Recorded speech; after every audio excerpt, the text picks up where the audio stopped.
Шумкар Базылов бош убактысында мал чарбачылык менен алектенет. Тагыраагы асыл тукум жылкыларын жана арашан койлорун багат. Каарманыбыздын короосунда 20дан ашуун жылкы, 50дөн ашуун койлору бар. Ал сандан сапатка өтүүгө басым жасап, эт багытындагы койлорду көбөйтүп жатат. 4-5 жылдан бери өзү жылкы тармагында иш алып барат элем. 1-2 жыл мурун ушул досторумун айтыш ушул арашан кою бар дегенден ошол талаш жакка барып көрүп, ошол жактан бир 2-3 баш алып келгенмин.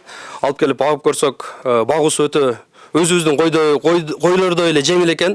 Ошол 2 жыл мурун ушу койлорду көбөйтөйүн деп дагы бир өзүбүздүн эмебизди, аракетибизди кылып атабыз. Бул жакта бизде ушундай койлор бар. Бул койду көрсөңүз, мына улагын.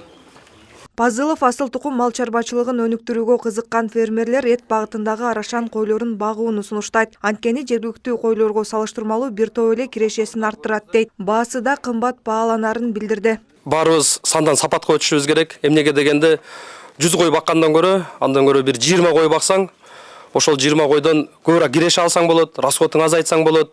И өзүбүздүн бул арашан коюндагы дагы бир башка бир чет мамлекетке чыга турган бир жакшы бир шарттар түзсөк болот деп ойлойм.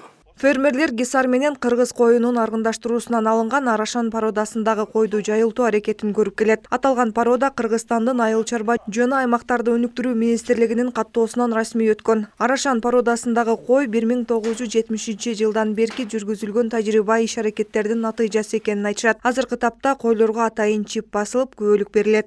Заман талабына ылайык сандан сапатка өтүүдө атайын чиптер басылат. Атайын койлордун денесине чип басабыз.